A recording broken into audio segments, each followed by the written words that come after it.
The protagonist in this story follows an orb that is released to Earth by an unknown force. The orb lands on a rock, and it takes the form of a rock. Soon afterward, the area grows warmer and moss forms around it. The orb then takes the form of a moss. As days go by, snow fills the land and covers the whole area. A wounded wolf appears around the area and dies on the spot where the orb is. The orb takes the form of the wolf, including the wolf's wound. Turns out that the orb replicates the host's form with all the details. The wound doesn't pose a threat to the orb as it heals in no time. It doesn't take the orb long before learning how to walk. Soon afterward, the orb arrives at a seemingly deserted settlement. A nameless boy comes out of one of the hut, and by his reaction it seems he knows the dead wolf. He calls the wolf Joan, but little does he know that his wolf is dead, and the animal in front of him is an entirely different organism. The boy takes the orb inside the hut and cares for it. The orb sleeps beside the boy on the bed that night to remain warm. The next morning, the boy reveals that he is the only one in the settlement. His family has ventured off far south in search of paradise. It is said that there are lots of food and fruits far south. The only reason he didn't go was because they told him to watch over his grandma and other old people. They have all died, and he's the only person remaining in the settlement. He is still waiting for his people to come back and take him to paradise. Later that day, the boy catches a big fish, and he cuts part of it for them to eat. He keeps the rest as a reserve. There are also dried fish on the walls that the boy has been keeping for food. The boy has the faces of all his family members on the wall inside the hut. Soon afterward, the boy decides that he will go after his family. The next morning, he packs his things and sets out on the journey to paradise. He starts heading south, and the orb accompanies him. As he moves farther south, he sees a stone that acts as a marker. Turns out that his family members left the stone as a directional guide for him or anyone planning to take the path. As days go by, the boy says he can't wait to get to paradise and be with his family. In the next scene, the ice under the boy's feet cracks and he falls inside. He comes out and thinks everything is fine until he realizes that he has injured his thigh. He doesn't pay much attention to it and continues the journey. However, he soon starts to feel the effect of the injury as it gets bigger. Later on, the boy arrives at a location that looks like a destroyed settlement. He sees one of the markers that has been crossed with an X sign. This tells him that all of his family members didn't make it past the spot. They have all died out, and this brings him to tears. He is already weak due to the effect of the wound. He decides that it is time to go back home. The orb has been with him throughout the whole journey. The boy manages to make it home, but he is already so weak. Even though the boy knows that he has no hope, he still continues trying to be strong. Days later, the boy looks half dead, but he manages to stand up from the bed and makes his way to his favorite chair. He sits down in front of his family images. He already knows that he is dying, so he tells the orb to remember him forever. He wants the orb to explore also, and get to places he was not able to reach. After this, he gives up the ghost. The orb then takes the form of the boy and everything concerning him. The orb leaves the hut and sets out to explore the world just like the boy wanted. As the orb continues his journey to the south, he has no knowledge of what food is, and he keeps dying out of malnourishment. However, that is no problem for him. He can just easily regenerate and come back to life. The first time took him 12 days, but after that, he starts getting back up in under a few hours. Soon afterward, he arrives at a forest-filled area. This signals his departure from the harsh, ice-cold area. Suddenly, a giant bear appears behind him and kills him again. We are then taken to a village called Ninana. A little girl, March, is seen playing with dolls that she counts as her babies. She also has an older lady whom she sees as her big sister. Her name is Perona. March is always talking about how she can't wait to be a grown-up. She always disturbs her parents because of this, but they tell her that she will become a grown-up when she stops bedwetting. Ouch. Soon afterward, envoys from the Yanomi nation arrive in the village. Their village has been chosen to offer a child that will be sacrificed to the Omniguma. This is to bring peace to the Ninana region. The envoys have a shaman, Pioran, with them, who is supposed to pick one of the village children that will be sacrificed. The shaman examines the girls and picks March as the sacrificial lamb. The people start congratulating March, but she is not even aware of the reason they are congratulating him. When she gets to her family's hut, she asks her parents why she's being congratulated. Her parents hugged her with tears in their eyes. They tell her that she is the chosen one, and that means she will die. This comes as a shock to March, and she laments that she is not ready to die yet. She has not even gotten the chance to be a grown-up like she wanted. The envoys enter the room, and the leader, Hayase, tells the parents to get away from March. They don't want anything that will tarnish the girl's innocence. Hayase is in charge of March till she gets sacrificed. The village people start to bring gifts for March. I'm very sure that they are just happy that they are not the ones being sacrificed. March's friend Lala also brings her a beautiful hairpin. Hayase is always around March, and she doesn't even give her the space to bathe alone. On the day of her departure, March's parents send her off with tears. They haven't gone very far on the journey when the carriage is attacked by a lone person. Turns out that the attacker is Perona. March uses the opportunity to escape and run into the forest. She falls inside a pond and she almost craps her pants when she sees someone regenerating out of the water. The person in question is the orb. The guards chasing March witness this and they run out of fear. The orb leaves the pond and March follows him. March tries conversing with the orb, but she has no idea that the orb doesn't have the capacity to communicate. He is basically a dog in human form at the moment. However, March is able to deduce that the orb is innocent because of the stunt it just pulled off. They soon arrive under a tree that has ripe and edible fruits on it. The girl climbs the tree and plucks one of the fruits. She offers it to the orb, but the orb slaps it off of her hand. The orb starts eating the fruit on the ground. March plucks more fruits and the orb consumes everything hurriedly. It has not eaten for a very long time, so it is understandable. After having its fill, March tries teaching the orb a basic Japanese word, thank you. She holds its mouth and uses it to make the arigato wordings. It looks like March is now the orb's mother. They find a place and the duo spends the night there. That night, March dreams about the consequences of her escape. Lala is sacrificed because she escaped. March wakes up looking all guilty the next morning. She stands up and starts to leave, but the orb follows her. She tries getting rid of the orb by feeding it fruits, but the orb refuses to leave her alone. March tries asking the orb where it comes from, but the orb is too busy eating to even hear what she is saying. March decides to give the orb a name and she comes up with Immo. She coined the name from the word immortal. On the other hand, Hayase leaves two guards with their carriage and the captured Perona. Perona manages to bring out a makeshift knife hidden in her shoes.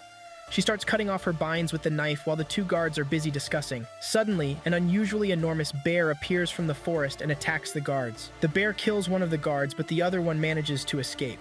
The bear comes after Perona, but she manages to cut off her binds and escape before the bear ends her. The bear is relentless, and it continues chasing Perona, but she gets to escape by jumping off a cliff. She lands in the same pond that March found herself in. Perona starts to track down March from there. Meanwhile, Hayase has found March. March doesn't even argue and she just starts following Hayase. Immo stays behind while March goes with Hayase. Perona is still trying to find March and she runs into Immo. She tries asking Immo if he has seen any girl around, but he just continues walking away. Hayase gives March some sort of jelly and says all the chosen ones take the jelly before they are sacrificed. The taste feels weird, but she still manages to finish it. Hayase then asks March about Immo. March doesn't know anything about him, so there is no way she can help in that aspect. They're in the middle of this discussion when the other guard that escaped arrives. He informs Hayase that they were attacked. He calls the bear the name that they all fear. He says the bear is Oniguma. This is the same being that they usually offer sacrifice to. After March has consumed the whole jelly, she falls unconscious. Hayase and the rest of the guards take her to the ritual site, and she is tied to a slab. It doesn't take long before the bear arrives on the scene. At that same time, Perona gets there and she runs to where March is tied. The guards want to stop her, but Hayase says there is no need for that. Oniguma can manage 2 meals, she says. Just then, Immo enters the site before Hayase and the guards lock the gate. Immo approaches the bear and it bites his head. Immo manages to hold his ground even with the enormous teeth sinking into him. Hayase and the rest are watching the scene from an Overwatch location. Immo transforms into his wolf form to engage the bear. A fierce battle ensues between the duo, but Immo learns from his mistake anytime he goes after the bear. After minutes of tussle and brawling, Immo manages to defeat the bear. Hayase witnesses this, and she is taken aback that someone or something is capable of defeating Oniguma.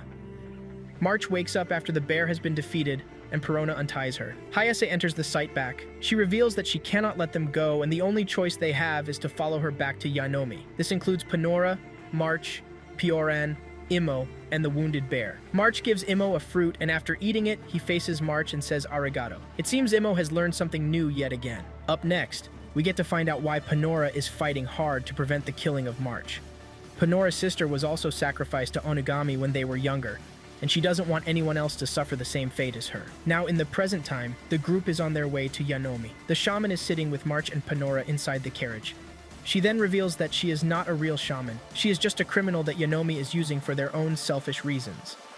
Yanomi Nation is interested in Ninana's riches. This is the reason they have involved themselves in the ritual rites. In turn, Ninana usually sends them supplies and other good things. They don't want this practice to stop so that they can continue getting everything that they get from Ninana. Panora talks about her disgust for the terrible tradition. Soon afterward, they arrive at Yanomi Nation. Hayase tells them that they can pick whatever they want and it will be paid for. March sees a man writing letters and she wants him to help her write a letter to her parents. However, she is unable to do this because she has no idea where her parents are living. Panora promises that they will come back when they find out the exact district where their village is. However, March makes a handprint on one of the papers. She says the handprint means that she is okay, and it will be sent to her parents later on. After this, they visit a ramen stall. March eats hurriedly because she is hungry already. Imo also learns how to use chopsticks during the course of the meal. They have not even finished the meal when they start feeling dizzy. Panora, March, and Imo all fall asleep, and this has been Hayasi's plan all along. Imo wakes up to find himself in a cell. Hayasi is seen telling her superiors that Imo is very special and he might be a good addition to the nation's military strength. To show them Imo's strength, Hayasi releases a criminal into his cell to try and kill him. The criminal is promised freedom if he can. The criminal pushes his spear into Imo. Imo is able to adapt to the situation and he easily eliminates the criminal. Hayasi's superiors are surprised by Imo's adaptability and regeneration abilities. During this episode, Imo is able to learn a new sentence, and that is, "It hurts." After their little experiment, Imo is taken to March's cell room. Turns out that Panora is in the cell above them. Panora tells March to gather anything useful in the room and pass it to her using the rope line. March finds an arrow and other things and passes it to Panora. Later on, Imo digs the floor and connects it to the room where they are holding the wounded bear. Hayasi finds Imo and March inside the room. She then decides to make it March's job to care for the bear. Panora already has her plan tabled out. Once they escape, she will take a souvenir from the bear and show it to her village people to convince them that the ritual is no longer needed. While cleaning the bear, March pities it. She does not see the bear as something dangerous. She believes that the bear was just misunderstood by people because of its size, and they ended up attacking it. Moments later, the bear finally passes on, and Imo already has the data stored in his system again. On the other hand, Panora has managed to escape from her cell room. She manages to get herself inside the storage room. One of the guards sees her and tries stopping her, but she easily displaces him. Panora quickly makes her way to March's cell to free her. Perona releases March from her cell. She also frees Pioran from her cell room also. Perona intends to cut some part off the bear, but March stops her. They will find other ways to convince the villagers. March, Perona, Imo, and Pioran take underground sewage to get outside the prison. They manage to find a wagon for transport. They soon realize that they are being chased by Hayasi and her soldiers. Perona tries holding them down by firing arrows at them, but they keep closing in on them. One of the guards manages to climb onto the wagon and Perona engages him. While she's doing this, Hayasi already has a clear shot. March has also seen that Perona is in Hayasi's sights. Hayasi fires the arrow, but March jumps in and takes the arrow for Perona. Immediately after this happens, Imo gets angry and goes after Hayasi and the soldiers. Hayasi shoots Imo down, but he immediately transforms into the big bear and wreaks havoc on the surroundings. Perona remembers the first time she saw March and all the good times they had together. Perona tries tending to March, but there is really not much to be done.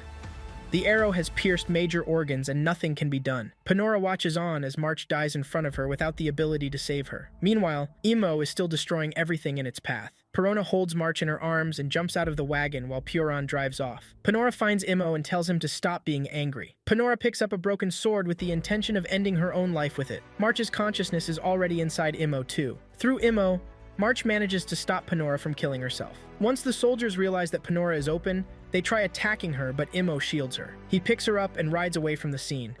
He continues riding towards Ninana. Meanwhile, Hayasi is seen lying on the floor, looking battered after what Imo did to her and her troops. Soon afterward, March's village people receive the news that the giant bear is headed for the village. They are thrown into fear when they hear this. Moments later, Perona arrives at the village on the bear's back, and this shocks the villagers. She gets down from the bear and walks towards March's parents. She gives them the handprint letter that March made earlier on. She also tells them the meaning of the handprint letter. She tells them that it means March is doing just fine. Her parents break down in tears. They start regretting the fact that they did not try to protect their daughter. They thank Panora for everything she did for March. They are still on this when reports come in that Hayase and the Yonomis are at their border. Perona knows that they are after Imo, and she tells him to leave while he still can. Imo transforms into his wolf form and makes his way into the forest. Perona and some soldiers climb the watchtower to try and slow down the enemies to give Imo more time to escape. Perona fires an arrow that pierces Hayasi's hand and destroys her chances of shooting Imo. Hayase looks at Perona with a devilish smile on her face. Imo continues his journey into the forest and spends most of the time in wolf form. He changes into March anytime he needs to climb a tree to pluck fruits. Imo is exploring the forest when he comes across a familiar scent. Turns out the familiar person is Pioran. Pioran is shocked when sees March walking towards her. She finally realizes that the person in front of her is Immo when he transforms into the nameless boy. He enters the wagon and observes the blood stain on the wagon's floorboard. He looks really sad, but he picks himself up and starts leaving. The old woman immediately follows him because there is no way she is staying all by herself again. After walking for 2 days, Pioran gets so tired and hungry that she starts getting the idea of eating Immo. To prevent her from doing anything rash, Immo climbs one of the trees there and plucks edible fruits for her. She eats till she is full. Later on, Pioran starts to teach Immo how to read and write. She writes words on the ground and asks Immo to try them too. She soon teaches him how to write his own name. Pioran reveals that she is willing to teach Immo very well as long as he takes care of her. Pioran begins to teach Immo basic things like fire, river, fish, and so on. He is able to say goodnight now also. Up next, they arrive at a town where a port is located. Immo is now much better with his communication skills. He is able to converse properly now. Immo tells Pioran how she met the first boy he turned into. They soon arrive at their destination and they come out of the boat. Pioran reveals that they will head to her lover's house the next day. However, they will need to spend the night in the forest. That night, an unknown entity or organism breaks out of the ground and attacks Immo. The unknown force steals the shape of the boy, and Immo is left to fight him. Someone in black apparel appears beside Immo, and it seems like he is the person that created the orb. He offers words of encouragement to Immo. Immo is informed that the organism has its core in the middle of his chest and all he just needs to do is rip it out and destroy it. Immo goes after the organism in his wolf form, but it steals it again. Immo then changes into the giant bear to face the organism. He manages to rip open the chest before the bear is defeated again. Immo changes into March and attacks the organism. He manages to get the core out of the entity and ultimately defeats it. He sits down to take a breather. The man in black reveals that he is Immo's maker. They need this world to be preserved, and that is the reason he was sent here. The entity that attacked him was also sent by another set of people to prevent Immo from doing his job. The man in black leaves after telling him that they will meet real soon. The following day, Pioran and Immo arrive at a house, and Pioran looks very happy because they managed to survive everything thrown at them, even though Immo was the one doing most of the job. We are then introduced to a boy, Gugu, and his brother Shin. They live together in a tent on the outskirts of the forest. The duo dreams of living in a big mansion together, and they conclude that the only way to do that is to work harder. There is a particular farmer that the boys work for. They work on the farm, and they also sell the farm produce in the market. Gugu has always taken note of a beautiful girl who comes around the market. He knows the girl is from the mansion, so he has not even endeavored to approach her. He is at the market one day when an old man known as the brewer comes over to get some things. After his departure, Gugu learns that the brewer is a weird old man living atop the hill. There are also rumors that he might be involved in illegal deals. That night, Gugu gets back to their tent to find some boys talking to his brother. The boys leave immediately after Gugu arrives. Gugu asks his brother who the boys are, but he shrugs him off. Gugu checks the box that they are saving money and finds out that some of it is gone. He asks his brother about it, but he shrugs him off once again. Gugu counts it as a robbery, and he changes the location of the box to avoid future occurrence. The following day, Gugu sees a stray dog and takes the dog under its care. The dog's name is Mir, and shortly after that, Gugu hears the owner of the dog calling after it. He looks up to realize that the girl he has a crush on is the dog's owner. He returns the dog to the girl, and in appreciation, the girl gives Gugu a very valuable ring. She tells Gugu that he will never need to sell vegetables again if he can sell the ring. Gugu is so happy, but when he arrives home that day, he meets something else that brings down his mood completely. He gets to the tent to find out that his brother has left with their money. He left a letter that he has gone to work and make more money. Gugu knows that this is a lie and he gets heartbroken. Gugu starts malfunctioning and he gets depressed too. He sees a cart transporting logs of wood and he contemplates suicide. He changes his mind, but just as the cart goes past him, a single log falls off, and Gugu narrowly escapes death when the log flies over his head. The log falls on a sloppy path. The cart driver leaves to find help. Gugu realizes that the log is about to roll down the hill, and his crush is in the distance. He starts running to warn his crush about the impending danger. He manages to push the girl out of the way, but he falls to the other side of the pond. To make things worse for him, the log falls on his face. Gugu counts himself as a dead person already. As he lies down on the other side waiting for his death, he learns that the girl's name is Reen. Fortunately for him, the old brewer is in the area, and he rescues Gugu. He takes Gugu back to his home and performs some major surgery on him. Gugu wakes up to find out that his face has been disfigured. The old man tells Gugu that he is even lucky to be alive. He then gives Gugu a mask to wear on his head to hide his hideous appearance. 3 months later, Pioran and Immo arrive at the house. Pioran tells the old man and Gugu about the things Imo can do. The old man says Imo is basically a weapon, and he understands why nations would want him if they find out about him. Gugu and Imo immediately get along. Gugu makes Imo take his first ever bath. Since Imo will be staying with them, he needs to learn some basic things about what they do at the house. He tells Imo that he needs to wake up, clean, cook, and work in the field also. One night, Pioran and the old man are discussing how much money they can make just by selling off Imo. Gugu is against this, and he screams at the two old creeks. Chill, bro, they were just joking. Gugu sees Imo as his junior brother, and he is ready to protect him. Up next, Gugu and Imo are having a discussion when Reen enters. Gugu starts shaking when he sees her. Reen says he wants medication that can help her get rid of the scar she has. Apparently, she got injured 3 months ago and the scar is still there. This must be the same day that Gugu saved her. She still does not know that Gugu saved her that day. As the discussion progresses, Reen starts getting more interested in Imo instead of Gugu. Gugu feels heartbroken that Reen will never see him as a normal person. The old man later advises him to get his stuff together and embrace life as it is. In the next scene, Reen asks the old man if she can come and stay with them. The old man agrees, and she promises to be back the next day with her belongings. Later on, Imo shows Gugu what he is capable of. He is even capable of creating foods and fruits that he has eaten before. He can also create weapons that have been used in attacking him in the past. During this little experiment, Gugu says something that hurts Imo, but he didn't realize this. That night, Imo changes to his wolf form and finds somewhere secluded to sleep. The next day, Reen arrives and asks after Imo, but Gugu has no idea where he is. However, he is sure that Imo will show up soon enough because they are preparing his favorite dish. Gugu goes to meet the old man in his chambers to give him something that will get rid of Reen's scar. The old man then brings out a hose and pushes it into Gugu's face. He pumps out some alcohol from there. Gugu is shocked by this and he demands to know how that is possible. The old man reveals that he fixed an extra organ inside Gugu during the surgery that is capable of producing alcohol. He only did this for humor and also to find out if it would work. Gugu is heartbroken by this and he runs away from the house. After Gugu's departure, Imo shows up. Reen tells him what happened and suggests that they go after Gugu, but Imo refuses. Pioran laments that Gugu is the one that does the house chores. Imo then confidently says he will cook and starts doing other chores.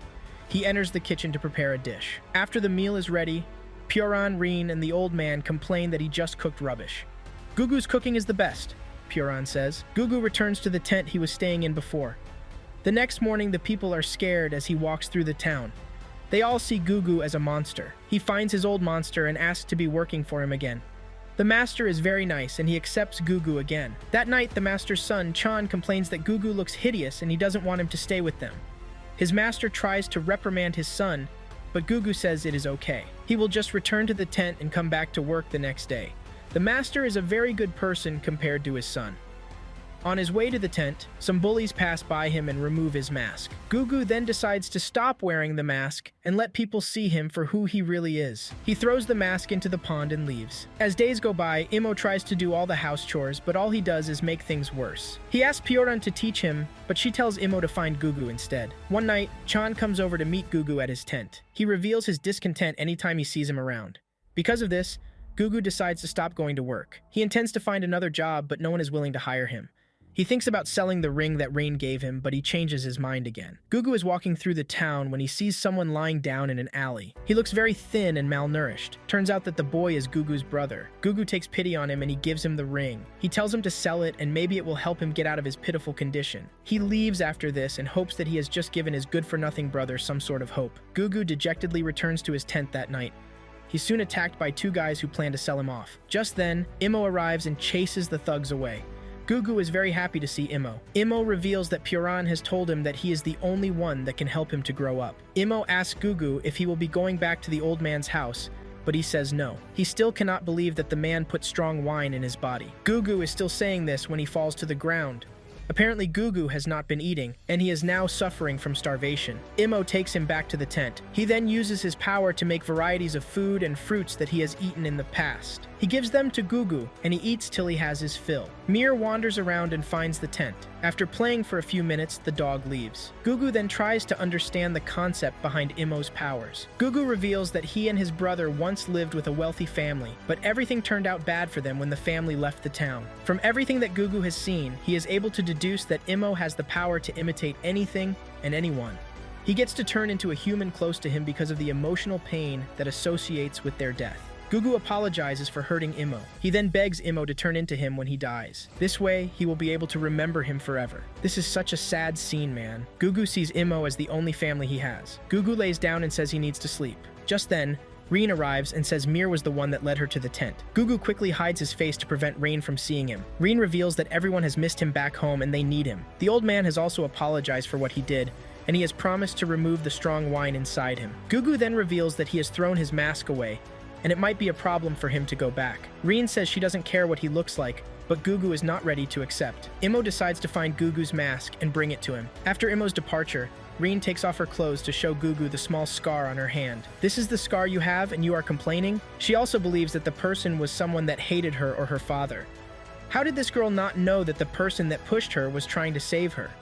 Even Gugu that saved her ended up with the worst scar ever. His face has been left disfigured, and you complain of a small scar. Gugu is shocked when he sees the scar, and he is thrown into total disbelief. Rein says she wishes that she was not born into a rich family. This situation is the real definition of one man's food as another man's poison. Gugu has always wished that he was born into a noble's family, while Rayon wishes the exact opposite. Rein then asks Gugu how he got his scar, but he decides not to say anything about it. He believes that Rein will just hate him once he says the truth about it. Rein then brings out the makeshift mask she brought for Gugu. She is ready to know Gugu more even if he hides his face. While retrieving Gugu's mask, Imo's maker shows up and warns him to be cautious. He says the enemy is always watching and looking for an opportunity. Later on, Rein and Gugu decide to visit the market. One of Rein's father's goons shows up to take her away, but Gugu saves her, and the duo runs away together. Imo soon finds the duo where they are sitting. He brings with him Gugu's mask. Rein decides that she will be using the makeshift mask she brought for Gugu. The trio starts heading back to the old man's house. They run into Rein's mistress, and she recognizes Rein even with the mask.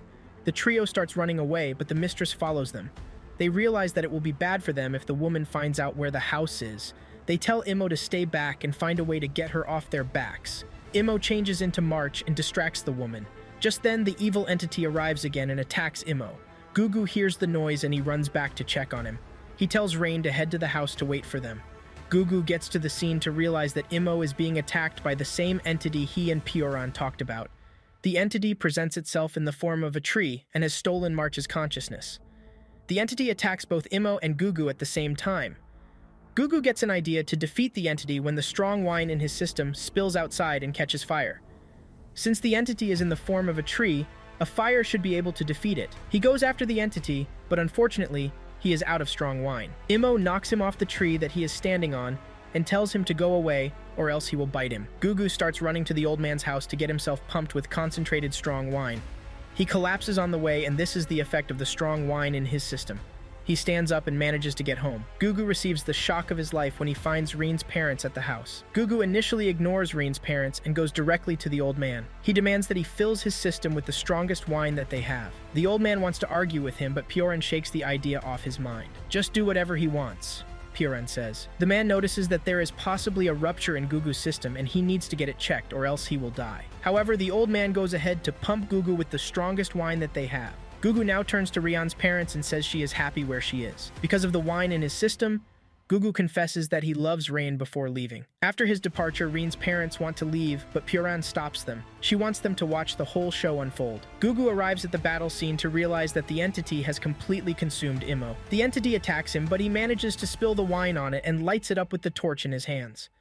After the entity has been defeated, Gugu breaks down in tears because he sees no traces of Imo inside the destruction. Just then, a white light emerges from the destruction and settles in the distance. The white light turns into a rock, and Imo deduces that Imo is dead. Imo's maker watches as everything plays out. He knows that Imo has some life left in him, and he manages to resurrect him. Imo emerges in his wolf form, and Gugu tells him that he has defeated the monster. Imo thanks him, and the duo engage in a playful manner. Imo and Gugu arrive at the house to find out that Rein and her parents are still around. Gugu makes a delicious dish for everyone, and they all praise him for his skills. Meanwhile, Imo is talking to his maker outside the house. His maker tells him to leave the place and venture further into the world. This is all to make him get stronger. His maker says the enemy is called knockers, and he might not get lucky the next time he is attacked. He needs to get stronger, and also leave the house to prevent the ones he cares about from dying at the hands of the knockers. Gugu arrives at the scene and sees Imo talking to himself. Apparently, he cannot see Imo's maker. Imo tells his maker that he is not leaving and will stay with his friends. Later on, Rin decides to leave with her parents and she says goodbye to her friends. The story then shifts to 4 years later. Gugu is now a well-built boy, and Imo has gotten good at doing house chores. Imo's cooking has improved drastically too. Rin still sneaks away from her mansion to come and see her friends. Up next, Rin tells Imo that she is preparing for her 16th birthday. She is trying to think about what to give Gugu, and Imo tells her that she can give him anything and he will appreciate it. It is revealed that Imo has not changed form for the past 4 years, because there has been no reason to do so. The Nokers have not attacked for the past 4 years also. During her conversation with Imo, Rin reveals that her parents are planning to marry her off to someone on her birthday.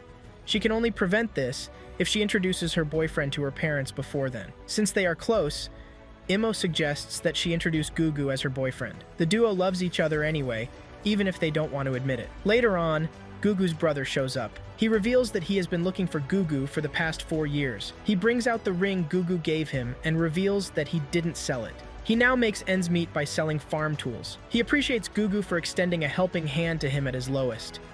He wants Gugu to come with him so that they can be together again. He still has plans to live in a decorated mansion. Gugu berates his brother and tells him that he is not ready to be around him anymore.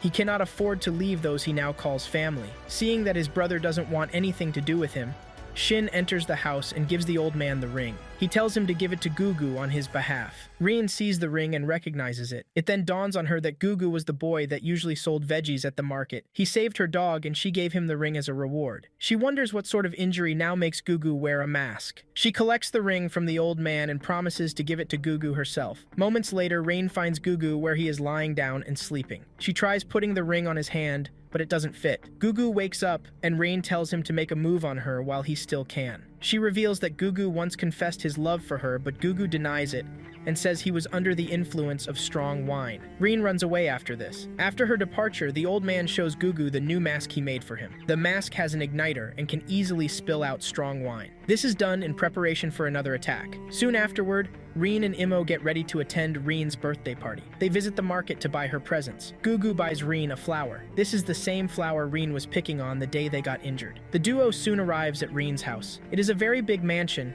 and Gugu doesn't even waste time before selecting the foods he wants to eat. He is the center of attraction for everyone inside the house. Rin shows up and Gugu gives her the flower he bought for her. This immediately brings back the memories she has been trying to forget. Gugu apologizes, but Rain says it's fine. She leaves the main hall to think about that fateful evening. While she is gone, some boys start to bully Gugu because of his mask. He ends up falling inside the water fountain. Rin shows up and gets rid of the boys, and she also wipes Gugu's face with a towel. Later on, Gugu decides to go outside and cool off. Rin finds him outside and asks about his injury once again. This time, Gugu decides to tell the truth, and Rain realizes that Gugu saved her life and she never appreciated him. It is a moment of emotions between the two as they finally accept each other. Just then, the ground beneath them cracks open and Gugu falls to the other side. Inside the house, Imo's maker informs him that a knocker is around. Imo's maker says the knocker's core is beneath the ground. It has also spread its roots throughout the region and it will soon destroy the entire place. Imo tells everyone inside the house to get out and he transforms into the giant bear to try and hold down the building till everyone escapes. On the other hand, Gugu manages to grab onto something. They throw down a clothing rope for him to grab on and climb to safety. Gugu realizes that it is the knockers and he runs inside the house to help Imo. He finds Rin's parents inside the house and he manages to get them out before it collapses. He goes back to assist Imo. The knocker appears in the form of a giant bear, but with stone as its body. Gugu tries burning it with fire, but it is not working. Gugu then realizes that the insides of the bear will be soft. They just need to find a way to get to its insides and burn it out. Imo and Gugu work hand in hand to get on top of the bear to find an opening. Imo changes into March to get the advantage over Noka. Imo creates some spears to enlarge the opening and give Gugu the opportunity to pour fire into it. The body falls off to reveal the core. Imo tries to get the core, but it escapes before Imo can kill it. Gugu and Imo are still celebrating their win when the knocker attacks again and crushes Imo. The knocker is able to absorb March's consciousness. The knocker is about to eliminate Gugu, but Rain gets there just in time to push him out of the way.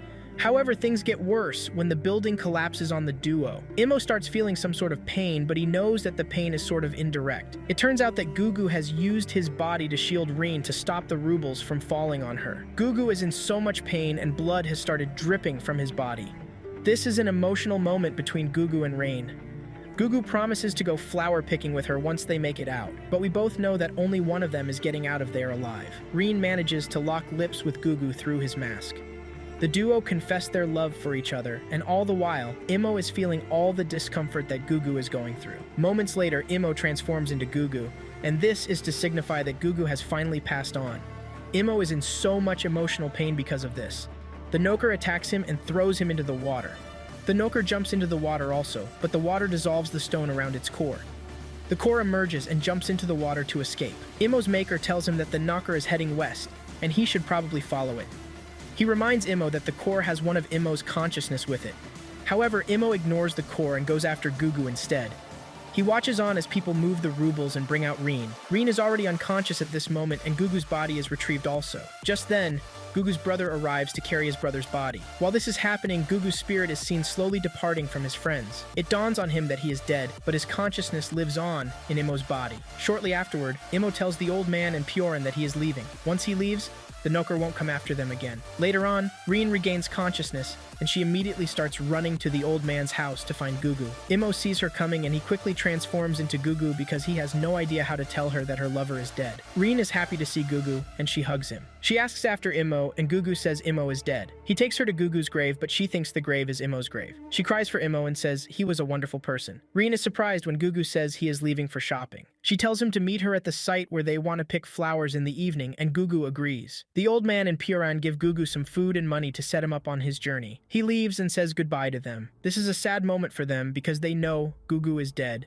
and he is never coming back. Later that night, Reen's father finds her where she is lying down. She then reveals that she has no intention of getting married. She already has someone that she loves. Reen then reveals that she knows that Gugu is dead, and tears fall from her eyes as she says this. However, she is happy that Gugu is now with Imo. It's been 4 days now that Imo has been walking aimlessly. He calls on his maker and asks him some questions. His maker tells him that the Knockers will not rest until they have defeated him. Imo's job on Earth is to gather information, and the Knockers are trying to prevent this. Imo asks why his maker cannot just fight the Knockers by himself. His maker tells him that the Knockers' defeat must come at Imo's hands and not his. Imo is sad that Gugu is dead, and he says he doesn't care about anything else again. They are still in the middle of this discussion when Imo catches a familiar scent. He follows the scent, and it turns out to be Pioran. Pioran has been following him since he left the old man's house. Pioran says she has decided to follow Imo and help out in any way she can. Imo does not want Pioran to follow him because she will be in danger. Pioran argues that she is old enough to know what is good for her and what is bad. Imo realizes that Pioran is not ready to give up, so he reluctantly accepts. During their journey, Imo decides not to talk to Pioran. He just ignores her anytime she's even trying to talk to him. The duo soon arrive at a town, and Pioran says she needs to eat. She orders several plates of food, and Imo is even shocked. Imo tries to tell her that she needs to eat fast so that they can leave. It will be disastrous if the Knockers attack them in the town. Pioran doesn't care, and she just sits down to enjoy her meal. Imo leaves and sits on the town's outskirts. He calls on his maker again. He asks him where the Knockers are, and he says they are a few kilometers to the northwest of the town. His maker can even sense the Knockers and know where they are.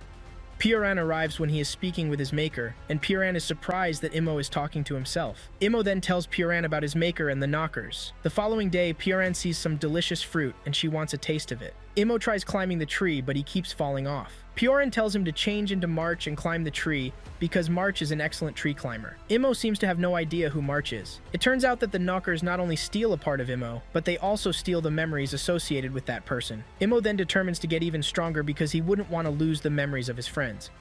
Later that night, Pioran asks how Imo defeated the last Knocker he faced. Imo explains that Gugu blew fire on it, and when it humped into the water, the body cracked open. Pioran explains that heated stone becomes brittle when cooled. Pioran reveals that she knows a place where Imo can get stronger.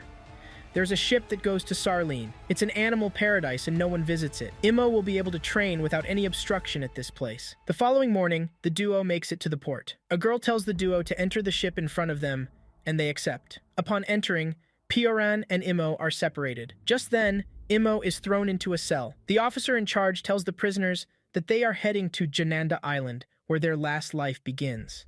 After the ship makes port, Imo manages to sneak off, and he traces Pioran's whereabouts with his wolf form. Pioran is being held in a prison that is way above ground. Imo tries getting there, but it seems impossible for him. The girl who lured Imo and Pioran into the ship sees Imo fall down from the top of the maximum prison building. The girl tells Imo that violent criminals are kept in prison, and there is no hope of escape for them. It seems the whole island itself is a prison. Imo gets angry at the girl for luring them onto the ship when she is well aware of where they are going. The girl apologizes and says she has a way to make it up to him. There is an area where Imo can fight, and the winner receives a great reward. If Imo manages to win in the arena, he will become the island's king, and he can choose to get Pioran out of prison. Imo is led to the arena where he meets with other contestants. Imo doesn't even have any idea of what they are supposed to do inside the arena. The host informs them that the competition comes in stages. They will be divided into groups, and the last survivors from each group get to proceed to the next stage. Imo's group is released into the arena, and before he knows what is happening, they have started killing each other like animals. Imo stays in the distance and just watches on without knowing what to do. Moments later, a contestant is left standing, and he is about to be declared winner when he is informed that Imo is still alive. He throws his axe into Imo's head, but it does nothing to him. He pushes several swords into Imo, but it all proves futile as usual. Imo decides not to attack the man because he is trying to hide his powers. After trying everything he can, the contestant falls and concedes defeat. Imo is declared the winner of the match. Everyone is surprised at how amazing Imo is. After the match, the ship girl approaches Imo and introduces herself as Tonari, pet owl whom she calls Ligard. Imo is introduced to all of Tonari's friends, and they start calling Imo the Immortal Boy. They also point out that he is the favorite to win the tournament and become the next chief. Tonari's partners introduce themselves. The well-built boy is Yuroi, while the red-headed girl is Mia. Shortly afterward, Imo notices that the prisoners also live a normal life on the island. He is shocked as to why Tonari will trick them to the island. He is also confused as to why Pioran is the only one being held in the maximum prison when everyone else on the island is also a prisoner. Tonari explains that Pioran is reported to be a dangerous criminal. She is said to have poisoned 10 Yanomi a long time ago. Tonari is surprised that Pioran is important to Imo, and yet he knows nothing about her. Tonari confesses that someone talked her into tricking Imo and Pioran onto the ship, but she knows nothing about the person. Upon hearing this, Imo gets angry and leaves. He wants nothing to do with Tonari and her group again. Later that night, Imo informs his maker about his reluctance to kill anyone in the arena. His maker informs him that everyone participating in the tournament already has plans to die. It shouldn't be a sin if Imo kills any of them because they already have it coming. Imo is sleeping when an unknown person wearing a hoodie comes over to where he is. The person holds his head and uses their tongue to lick Imo's cheek. The following morning, Tonari is informed that one of their guests has started participating in the arena matches also. It turns out that their guest is the same person that did the creepy thing with Imo last night. On the other hand, Imo is seen trying to find a way to get to Pioran. While doing this, he stumbles upon a blind mole rat, and he accidentally kills the rat. He then takes the rat's form and realizes that he can dig into small places when he is in the rat's form. Moments later, Imo enters the arena for his next match. Imo is reluctant about attacking his opponent, but the man is not pulling any punches. Imo changes into a wolf to scare him, but it didn't work. He changes into Gugu and blows fire around him, but he is still unfazed. Imo cannot change into the bear because the knockers have that at the moment. Suddenly, he has a memory of Perona, and he changes into Perona. This can only mean one thing: Perona is dead. With his new ability, he is able to swiftly dodge his enemy's attack and land a blow that knocks him to the ground without killing him. After the match, Imo is seen having an alone moment at the lake. Tonari approaches her and apologizes for what she did again. Imo is not ready to listen to her, and she just ignores her. Tonari invites him to the feast she and her friends are having, but Imo is still not interested. To make up for her mistake, Tonari promises to help Imo find a way to get Pioran out of the prison she is being held in. Imo looks happy when he hears this, and he accepts to be Tonari's friend. Later on, Imo goes to the prison's floor to chat with Pioran. Pioran is shocked to find out that Perona is also dead. She says Perona must have died honorably while protecting those close to her. Imo promises to find a way to get Pioran out of prison because he cannot leave the island without her. Pioran is like family to Imo now, and he is not ready to lose his family. The following day, Imo enters the arena to continue his fight. Imo manages to kick his opponent Nando to the floor and urges him to surrender because he doesn't want to kill him. The spectators keep shouting at Imo to finish off his opponent. They fire arrows at his opponent, but he gets in the way and cuts the arrows into twos. Even his opponent is surprised that Imo is protecting him. Suddenly, an arrow is fired from behind, and it hits Imo's opponent in the back. Imo feels heartbroken even though he is declared the winner of the match. After the match, Imo is relieved to find out that Nando is still alive. Nando appreciates Imo for not killing him and asks why he chose not to. Imo says he has felt pain and he knows what it feels like. He is not ready to kill anyone because of this. Nando tells him that he came to the island because of his brother. Imo promises to get the man and his brother out once he becomes the island chief. They are in the middle of this conversation when some villagers arrive and start to berate Imo. They complain that Imo has not been killing anyone since the tournament began. Imo tries to apologize, but they are not ready to have this. Suddenly, the ground starts to shake and the knocker appears from beneath. Imo is in Gugu's form at the moment, and the knocker kills Imo while he is still in Gugu's form. Imo tells the islanders to run away from the scene to avoid any casualties. He changes into his wolf form and makes the knocker follow him. He changes into the blind mole rat and finds an opening in the knocker's body. He starts to bite the knocker's core, but the knocker manages to throw Imo out before any further damage is done. Just then, the islanders come back to help Imo. They use an anchor-like device to hold down the knocker. This gives them the chance to fire explosive arrows at the knocker. Imo replenishes their arrows whenever they run out of arrows. They are finally able to create an opening into the knocker's body. Together, they fire a bombardment of arrows into the opening, and this causes the knocker to finally explode. Imo finds the core and kills it off. He then reclaims all the personalities that have been stolen from him. March, the bear, and Gugu are amongst the personalities he was able to retrieve. Imo realizes that he could not have defeated the knocker on his own. He thanks Tonari and her friends for their assistance. Later that night, Imo joins Tonari and her friends for dinner. While sitting around the fireplace, they discuss what they dream to be in the future. Moments later, Imo makes varieties of food for them using his ability. They started eating till they got full and couldn't anymore. Suddenly, everyone who ate the food passed out. Imo then realizes that he has served one of the meals that Hayase served him, March, and Perona in the past. Hayase lays the food with a sedative called the Morning Glory. Imo just recreated the dish without putting to mind that the meal contains sedatives. He apologizes for his ignorance. He sees Tonari's diary lying on the floor and he picks it up to read. Imo reads the latest chapter, where Tonari talks about her excitement about Imo coming to have dinner with them. He drops the book and starts walking away, but Tonari wakes up at that moment. She apologizes to Imo once again for tricking him to the island. After Imo's departure, Tonari picks up her pen to document some important facts in her book. Tonari then tells us her story. She has always been someone who loves writing, and this is her dream job. She was living with her parents when she was younger at the age of 7.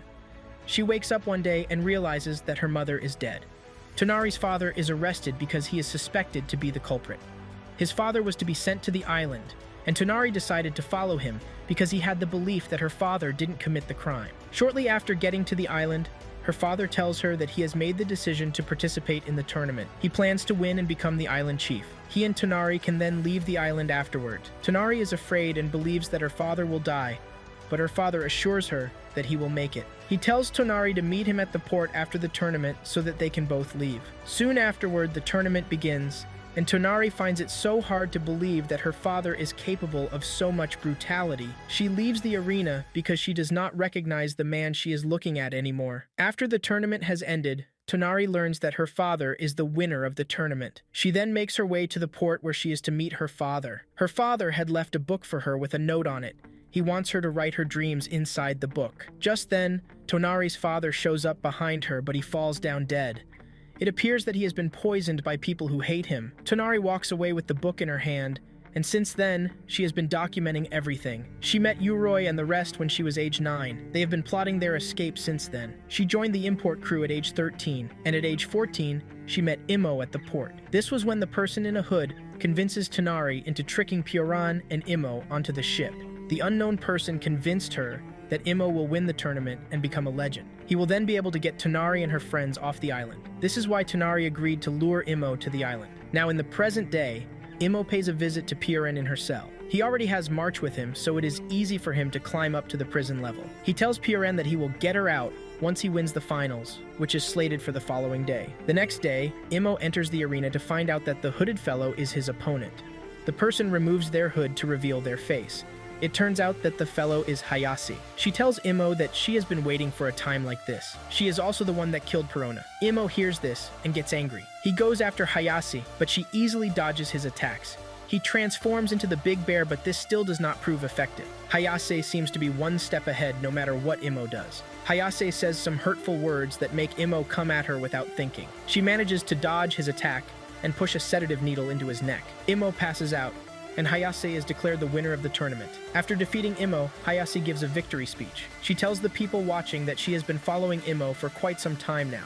She claimed to have been the first person to see him when he was not mature. He wants the people to join her in taking care of Imo. As they can all see, he is capable of doing extraordinary things. She wants them to join her in creating a defensive army that no one would dare come against. Hayase then tells the people that she has no interest in ruling, and all she wants is to be the one to oversee Imo. She relinquished her rights to the island chief to Tonari. When the crowd hears this, most of them are angry, and they start plotting to kill Tonari. Tonari and her friends quickly sneak out of the arena before they pounce on them. After this, Hayase takes Imo to the executive quarters on the island. She lays him on the bed and starts doing all sorts of things to him. Imo is in a dreamlike state, and he can actually feel everything that Hayase is doing to him. Moments later, Tonari and her friends make their way to the castle in an attempt to save Imo. They burst into the room to find out that Imo is not there. Hayase appears and informs the group that she already had Imo taken to the underground chambers. The captain of the one and only ship on the island also shows up. Captain Skyfish tells Tonari to give up to avoid being killed by Hayase. Tonari says Imo is capable of creating a ship as big as Skyfish's ship. Hayase gives Tonari 10 seconds to give up, or else she will have no choice but to kill her and her friends. Hayase is about to hurt Tonari and the rest, when Imo suddenly appears behind her and holds a sword to her neck. He reveals that he woke minutes before he was taken away.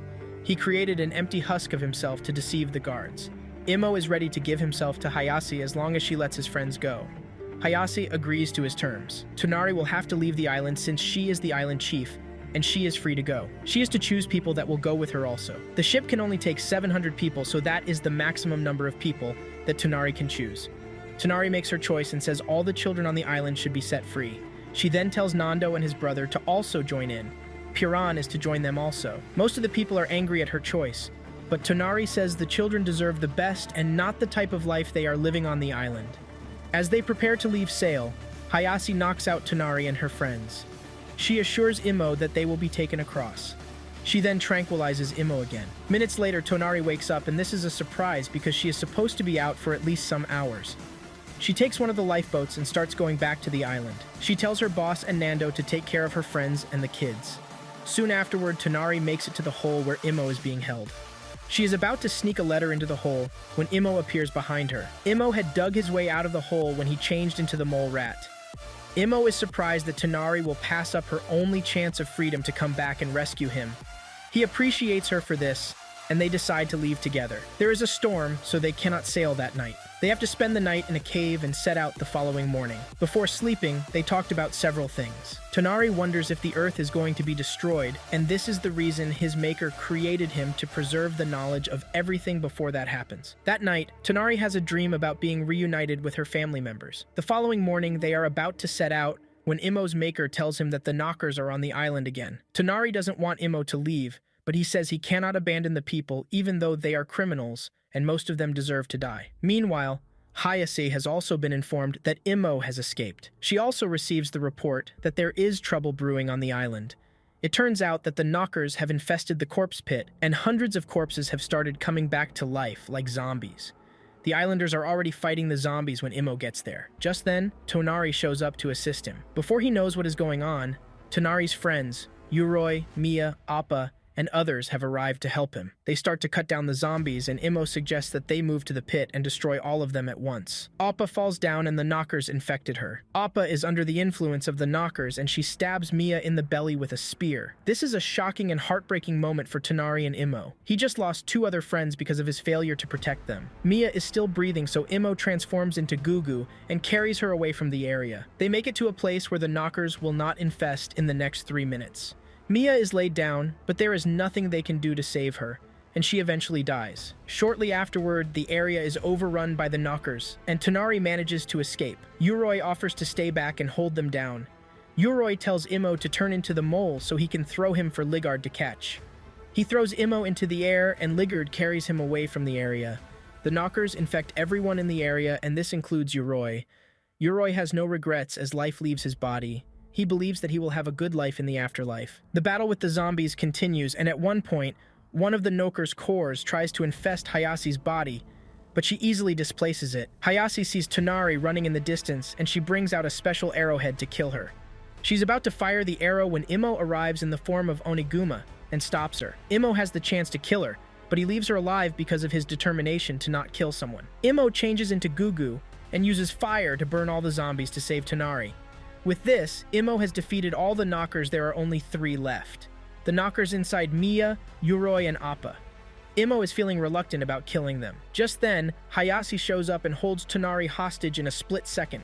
She threatens to throw Tonari into the fire if Imo does not agree to her demands. Tonari doesn't want Imo to make a choice, so she decides to drag herself and Hayase into the fire. Imo manages to save the duo from falling into the fire. He sedates Hayase before she can do anything else. The next thing is now to take care of Upa, Mia, and Uroi. After successfully eliminating the knockers, Mia's body and the rest are prepared for burial. Some of the island elders are shocked to see that Tonari is still around. She tells them that she and her friends came back to help the people. This brings them to tears. A group of kids comes back to save the unworthy criminals. This sparks some sort of morality in them. As the island's chief, Tonari tells them arena fights have been abolished with immediate effect. Imo starts preparing to leave because if he should stay, the knockers will come to attack the island again. Tonari has made the decision to stay and fix the island. She wants to see the island prosper. Shortly afterward, Imo sets sail and leaves the island. Tonari tells Ligard to follow Imo and be his guide. Ligard will also guide Tonari to Imo when the time comes. Hayase is still under sedatives, and Imo takes her with him also. He has her tied up so she won't be able to do anything. Once they get to the middle of the ocean, Hayase wakes up. She then reveals that she has been in love with Imo since the first day she saw him. She killed everyone close to him because she didn't want them to take Imo away from her. Imo is disgusted when she hears this. He cannot believe that Hayase did all this on the basis of love. He creates another boat and tells Hayase to find a way to free herself. Imo leaves her there and continues to sail away. Suddenly, one of the Noker's cores appears and attacks Hayase inside the boat. Imo arrives at the port, where Pioran says she will be waiting. He sees Pioran eating in a local restaurant. He decides not to disturb her and just leaves the following day. That night, he visits her room and leaves fruits for her. The following morning, Imo is about to leave when he suddenly remembers that he didn't leave a letter for her. He runs back, writes a letter, and drops it for her. He's about to leave again when he remembers that Pioran might need a coat because of the cold. He runs back to give Pioran a coat, but he cannot find her inside her room. He then traces her scent to a nearby bush. Someone is trying to kidnap Pioran. Imo is about to step in when Pioran takes care of the bad guy all by herself. He continues watching Pioran because it is difficult for him to leave her. His maker tells him that Pioran is very old and she might die anytime soon. Imo is angry when his maker tells him that Pioran will eventually die. Later that night, Imo leaves a coat beside Pioran as she sleeps. He is about to leave when Pioran grabs him. Pioran is very happy to see Imo, and the same thing goes for Imo. Together, they travel to the Sarline forest. Anytime Imo and Pioran catch wind that the knockers are around, they quickly run the other way. As time goes on, Pioran starts getting weak and she collapses one day. Imo starts tending to her, and he carries her wherever they want to go. One day, Pioran tells Imo to help her get something at the beach. While he is gone, Pioran calls on Imo's maker. She knows he is always watching them. She begs him to take her away, and they let her be reborn as something useful for Imo. Imo's maker accepts the deal and takes the life out of her. He grabs her soul before it is ensnared by paradise. Pioran sees herself in the dream state as a beautiful young woman. Imo's maker creates an orb and makes her touch it. She disappears into the sphere afterward. On the other hand, Imo gets back to the shed to find out that Pioran is dead. He feels so heartbroken and he breaks down in tears. After some time, he takes the courage and buries Pioran. He then continues on his never-ending journey. Several decades later, we see Imo, who is now a grown man, and his battle with the knockers still rages on. This story takes place 40 years after the first season. Imo, also known as Fushi, has been living on the Sarline Island alone. The knockers have been coming for him all these years, and he has been eliminating them. He has even resorted to drying their meat and eating it. He asks his maker when he can leave the island, and he says when he is strong enough. When he is strong enough to create an ocean, he says. Later on, Fushi's maker informs him that the Nokers are not coming to attack him again, and they have started infecting people in the nearby village. Fushi wants to run over there, but his maker says it's too late. There is nothing he can do again. It will even take him a month to get to the village, so why bother? It seems the knockers have given up on him, and they have decided to attack people to draw him out instead. Nevertheless, Fushi concludes that it is high time he leaves the island because the knockers have refused to come. He wishes that he has people that can support him because it will make things easier. He has not finished this thought when a 9-year-old girl, Hisame, shows up with some armed men. She introduces herself as the leader of the Guardians. She is Hayase's granddaughter, and her own mother has passed away also. Imo is surprised to hear this because the girl seems to be a nice person. Hisame says her grandmother left the legacy of the Guardians to her. The Guardians are there to assist and help Fushi in whatever he wants to do. They are also equipped to fight the knockers. Fushi still cannot believe what he is hearing because Hayase caused him so much pain. Fushi begins his journey out of the island, and the Guardians, including Hisame, begin to escort him. During the journey, Fushi tries to give Hisame space because he still does not trust her. One night, Fushi finds out that a Noker is living inside Hisame's arm. He wants to cut it out immediately, but the girl stops him. She explains that the knocker is her friend, and it has been passed down from her grandmother down to her mother down to her. The knocker protects her and does whatever she wants it to do. Hisame offers to stay away from Fushi that night if that is what he wants. After she leaves to sleep, Fushi says he doesn't want to hate the girl because of her grandmother's sins. The following morning, Hisame and the Guardians wake up to find out that Fushi has prepared boats for them to transport them to the next island.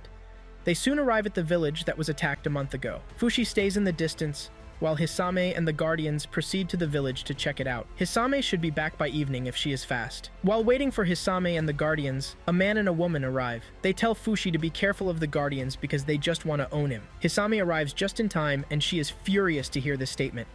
She's about to draw her sword when the two individuals introduce themselves as doctors that have been offering aid to the attacked village. Since the village is safe, they decide to go there to have dinner. During dinner, Fushi shows them the knocker in Hisame's hand and asks if they can remove it. The woman then decides to offer them tea and tell a story while she does so. She talks about her immunity to poisons and sedatives. She has trained herself over the years to stay immune to all known poisons. Before she finishes her story, her partner and Fushi passes out. This indicates that the drinks were spiked. Hisame is the only one left to hear the story, and after narrating everything, Hisame gets to find out that the woman is none other than Tonari. Hisame knows who Tonari is because Hayase made mention of her in her autobiography. Tonari warns Hisame to stop following Fushi, but she refuses and says he belongs to the Guardians. Tonari brings out her knife to cut out the knocker living in Hisame's arm, but it attacks her and punches a few holes in Tonari's arm. The knocker then drags Hisame out of the room. Tonari realizes that she is done for because the knocker already has its roots in her. She passes out shortly afterward. The following morning, Fushi wakes up and he is informed about last night's incident by the village's elder. Fushi then finds Tonari in the room where she's receiving treatment. She still did not reveal who she is to him. Tonari says she is dying and she is not scared. However, she wants Fushi to show him the people he has met as her dying wish. Fushi then starts with the first boy he met. During the transformation, he realizes that Rayon, Gugu's brother, the old man, and Nando have all died without him knowing. He changes into Miya, Oppa, and Uroi, and when he tries changing into Tonari and Sandel, he realizes that the duo is not dead yet, and this makes him happy. Unknown to him, Sandel and Tonari are in his presence, and Tonari is about to die. Shortly afterward, Tonari dies and Sandel leaves to report her death to the islanders. He intentionally did not reveal his identity to Fushi. He tells Fushi that he will find out soon enough. Later on, Fushi changes into Tonari, and he realizes that Tonari has been in his presence when he brings out her diary. The island mark is also on her palm. Tears flow down his cheeks as he realizes that he has lost another friend. Fushi is passing out his rage on his maker when Hisame arrives. She reveals that she has no idea of what happened. Hisame has decided to stay away from Fushi henceforth to prevent further damage. She then reveals a secret to Hisame. It is her grandmother's wish to have Fushi's babe. She has also tasked her descendants to do this. This might be a problem because Fushi doesn't even know how to copulate. That night, Fushi sedates Hisame and hands her over to the Guardians the next morning. After this, Fushi visits the nearest city to have fun. He creates several swords to sell and uses them to rent an inn to stay in. He also bought nice food to eat. However, Fushi doesn't stay in a town for more than 3 days because of the knockers. He keeps traveling from town to town. As the years pass, Fushi is always approached by new descendants of Hayase and the leader of the Guardians.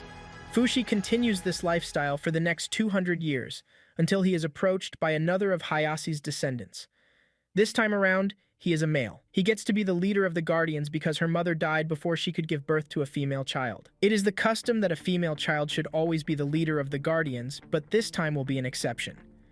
He tells Fushi to hide because some people are coming after her. Fushi does this, and he later re-emerges when his assailants have gone. Kahaku then informs Fushi that the Church of Bennett has put 1,000 gold pieces of coin reward on whoever catches Fushi. The church is an enemy of the Guardians, and they termed Fushi as a heretic that needs to be removed. Fushi decides to stick with Kahaku and the Guardians to prevent anyone from dying. During the course of their journey, Fushi comes to find out that he is popular among the followers of the Guardians. They have seen him as a divine being. He even creates silver coins for them during one of their stops. However, some people feel indifferent about Fushi, and all they want is to attack him. Fushi finds out that Kahaku also has the knocker living in his arms. To move with the Guardians and not attract attention, Fushi decides to change into Perona. Kahaku sees Perona's beauty, and he is blown away. During their journey, they are caught in a net trap. Their captor introduces himself as Prince Bonchien Uralis. Bon for short. Fushi easily gets out of the net and holds a sword to Bon's throat, but his guards emerge from the bush. Bon reveals his intentions to show Fushi to his father so he can gain his approval. After some deliberation, Fushi decides to follow him, and the Guardians will accompany him too. Bon accepts the deal and they begin to make their way to Bon's land. Kahaku points out that the Euralis army might come in handy when fighting the Knockers.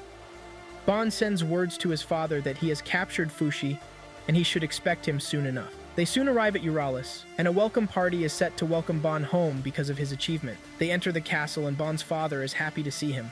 The duo run into each other's arms and we get to find out that Bon's father is a dwarf. Fushi is taken away to be taken care of. Later that night, they have dinner together. After dinner, Kahaku asks Bon if he will be willing to lend them soldiers to fight the Knockers. They are in the middle of this conversation when Supreme Pontiff Salira of the Church of Bennett demands an audience with the king and the prince. They demand that they hand over Fushi to them, but Bon refuses. The church representatives leave dejectedly. After their departure, the king tells Bon that he hasn't changed his mind about his successor.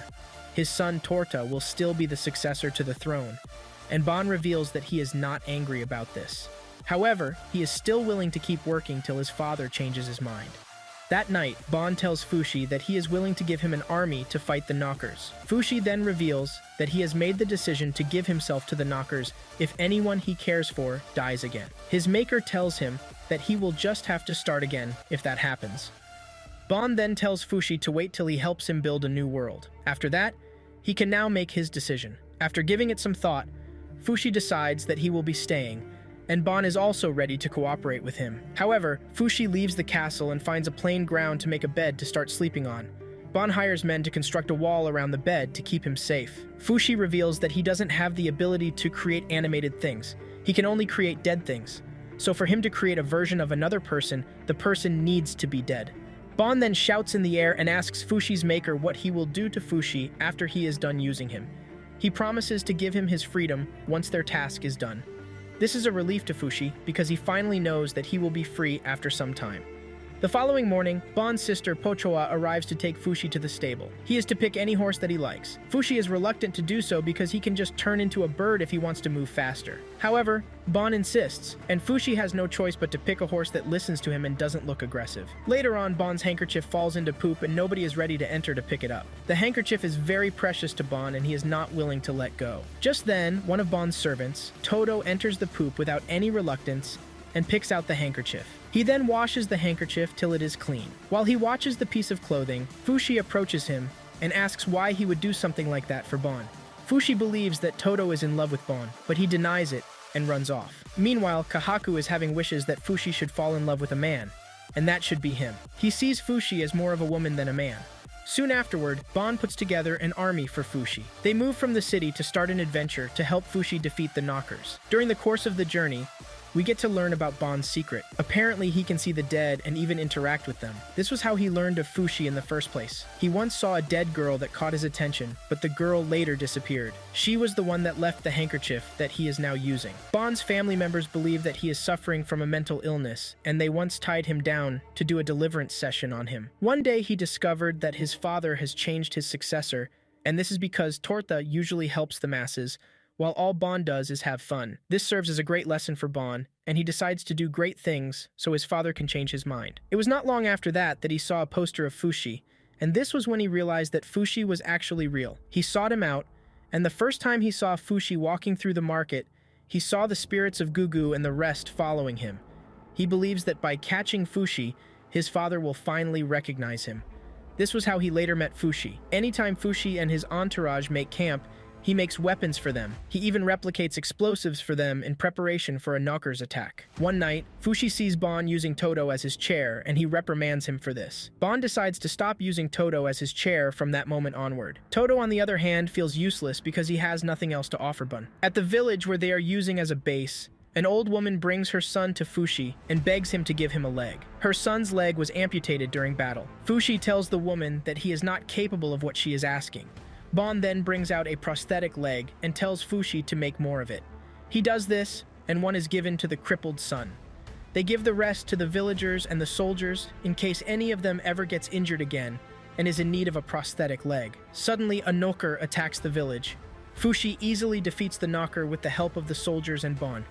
He delivers loads of explosives to the knocker's core area and eliminates it. Bon makes a roll call, and he is very happy that he didn't lose any of his men during the battle. As the journey continues, they make it to a castle, and the lord of the castle asks Fushi to do something impossible for him. His daughter Anna is sick, and he wants Fushi to heal her. Fushi touches her and realizes that she is about to die. He walks out of the room to cry because he could not do anything. While he is sulking outside, Bon approaches him and tells him to do something that will comfort the man. They are in the middle of this conversation when they hear that the girl is dead. Fushi enters the room and turns into Anna. He then sheds Anna's body to give the man her lifeless body. This is all he can do, and he leaves the room dejectedly. The Lord holds his daughter dearly and cries.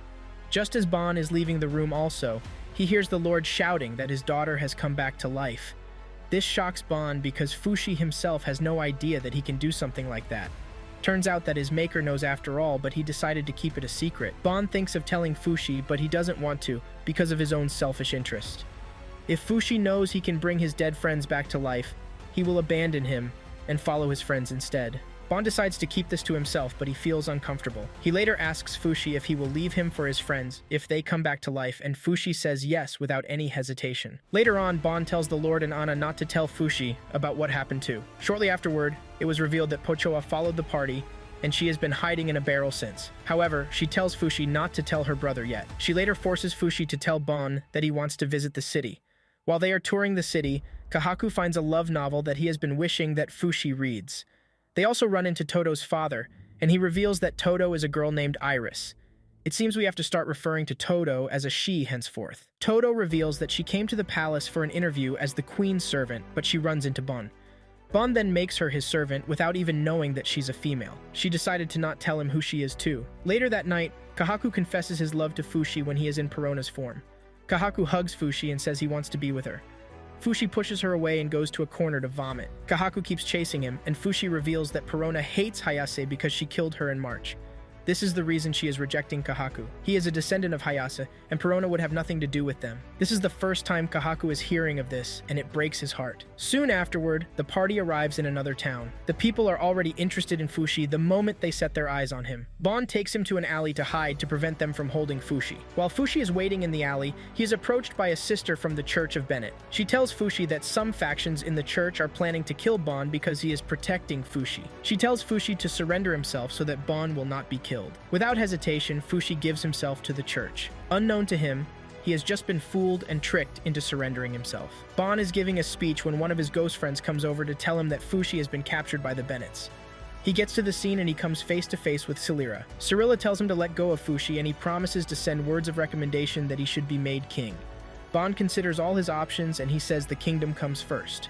He accepts the deal and chooses to throw Fushi under the bus. Bon leaves the alley to realize that Todo has organized a crowd to demand the release of Fushi because he has committed no crime. The military general of the city appears and demands to know the basis of the commotion. Celira comes out to tell the general that Fushi is from the devil. They can only release him if he can prove that he is from the divine being. To prove that, Fushi is told to raise a dead man to life. The man is an elder in the church. If he manages to do this, he will be considered a good person. Fushi holds the corpse and creates another lifeless body.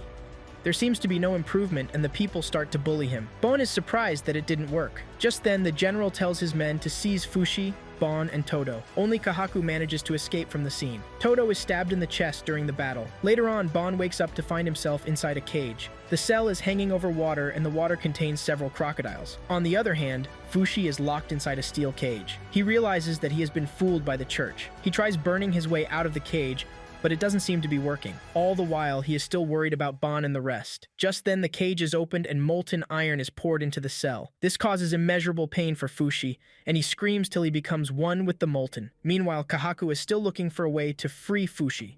Pochoa has surfaced, and she is ready to help. Later on, we get to find out that Todo is alive, and she is in the cell beside Bon's cell. The following day, Cirilla arrives to tell Bon that his trial will start the next day. Inside Bon's cell, there is also a boy named Chabo inside the same cell. He says he and his mother were captured, but they were separated. Bon sees Chabo's mother sitting beside him, and he realizes that his mother is dead. He tells Chabo that his mother is dead, but the boy hits his head and says he should stop spilling nonsense. Todo supports the boy's action and says Bon should stop saying rubbish. Bon understands, though, he's the only one that can see spirits. The following day, Bon's trial begins. They asked him a series of questions about how he met Fushi. The interrogation continues day after day. The only thing they are given the prisoners is just a loaf of bread. Chabo is still keeping half of his bread for his mother. The interrogation soon gets to the point where Bon tells the priest that he has the power to see spirits.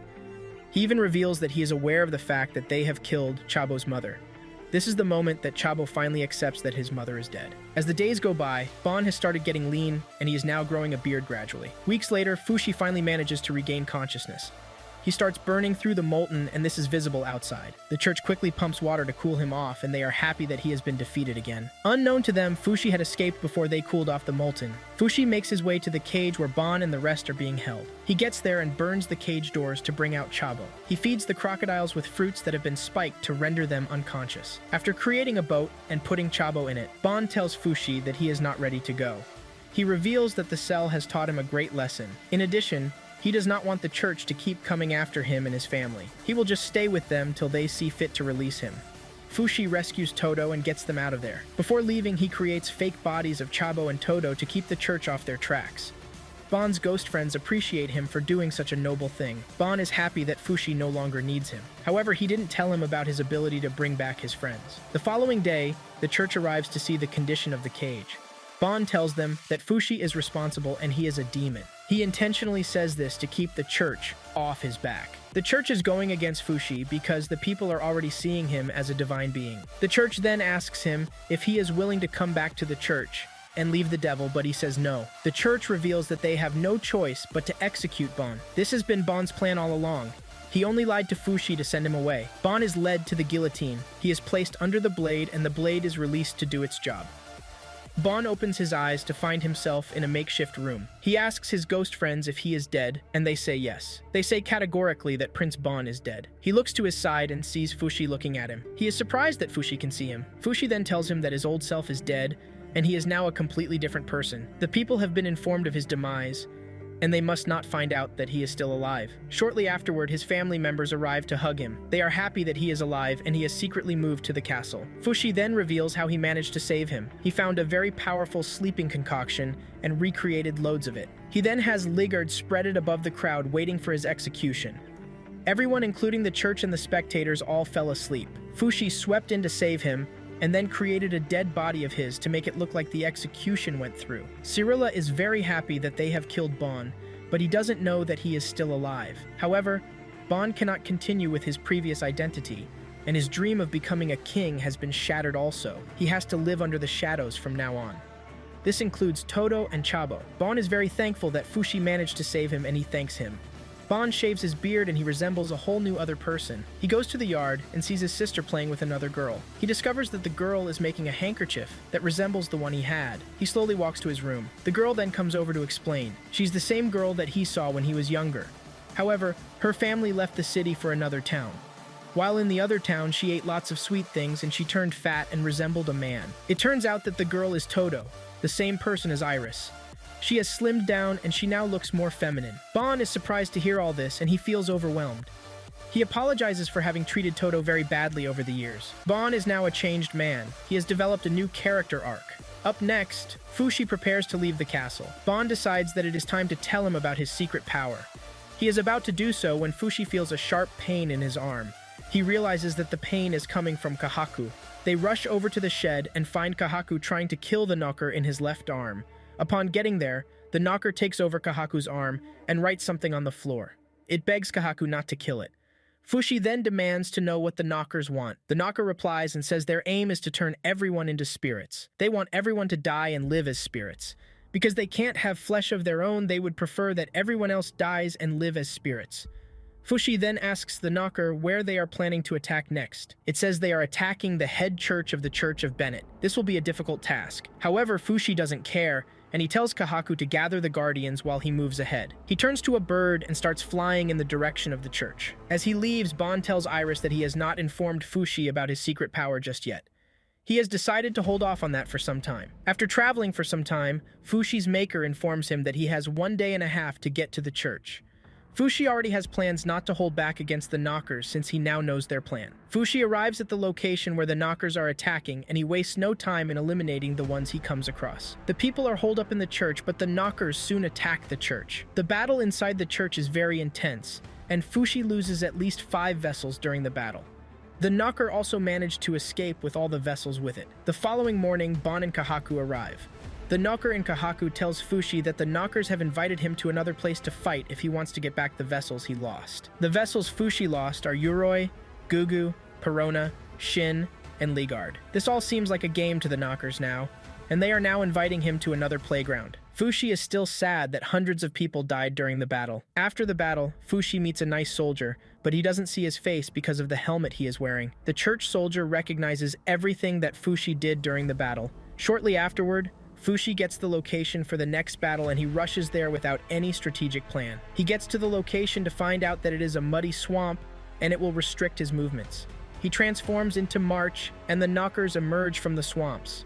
He is attacked and bound to lose the fight until a horse appears from nowhere and carries Fushi out of there. The horse jumps off a cliff and should be dead, but it is not. Fushi's maker then tells him that he made the horse out of Fushi's flesh. He might not be able to obtain and create things like Fushi, but he has regenerative abilities. Fushi wants to go again, but the horse stops him. His maker then tells him that he needs to increase his field of awareness if he is to know where the knockers are hiding during a fight. His maker shows him how to go about it. It means if he can create an entire area, he will be able to sense everything going on in that area. Imo returns to where the knocker is, but he is already prepared this time. The knocker tries to attack, but Fushi already has his influence spread around the area, and he easily expels the knocker and eliminates it. However, this is not the knocker holding all of the other vessels. This one is just holding Pyoren's vessel. Kahaku arrives and the knocker inside his arm reveals that they deceived him too. The knocker then reveals that his peers are planning to attack the city of Bisei next. Fushi wants to rush there, but Bon stops him. He says he needs to get stronger to avoid losing vessels to the knockers. Just then, Fushi senses that another knocker is still hiding in the area. Kahaku engages the knocker with the one in his arm. He is able to defeat the knocker, but he is already infected. The knockers then give them a message. They are planning to attack the city of Renril in a year's time. They threaten to kill Kahaku and the traitor knocker if Fushi fails to show up. Renril is the largest city in the continent, and if the knockers attack it, thousands of people will die. Bon then tells Fushi to get stronger before that 1 year, so that the fight will be evened out. Fushi needs to start creating big things like ships. Bon has a large ship in the area, so he decides to take Fushi to the ship and have him practice in preparation. They need to be prepared in 3 months. Bon tells Fushi to focus on training while he handles the rest. Kahaku and Bon then return to Euralis while Fushi is left to train on the ship. Bon soon arrives in Renril and he meets with the princess, Alma. The princess is always behind a veil, so no one except her family members knows her face. He tells the princess about the impending danger, but she is not ready to accept just yet. She needs to trust Bon before accepting. She tells him to bring the soldiers from Euralis, and the soldiers in Renril will also help out. She is not ready to evacuate the citizens either. On the other hand, Fushi and his horse decide to have a change of scenery, so they visit the nearest town to buy groceries. While walking through an alley, Fushi sees lots of people in pain. He can feel their pain because he tends to feel people's pain when he is close to them. He also sees a man holding 2 children known as the clay people from the faraway forest. He uses them in his circus demonstration.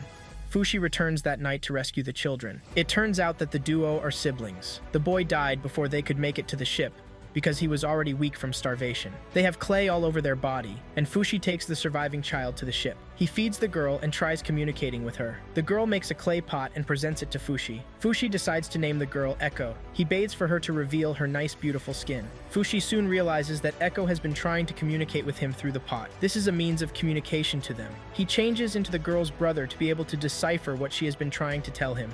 Later on, it dawns on Fushi that he doesn't need to make things of his own to get them bigger. He only needs to merge with them and have them connected to himself. This way, he is able to feel everything going on in that space. He connects the forest vines with the ship and starts connecting with everything. 2 weeks later, Kahaku and Bon arrive to check on Fushi. They discover that Fushi now has connections with the forest at least 3 kilometers away.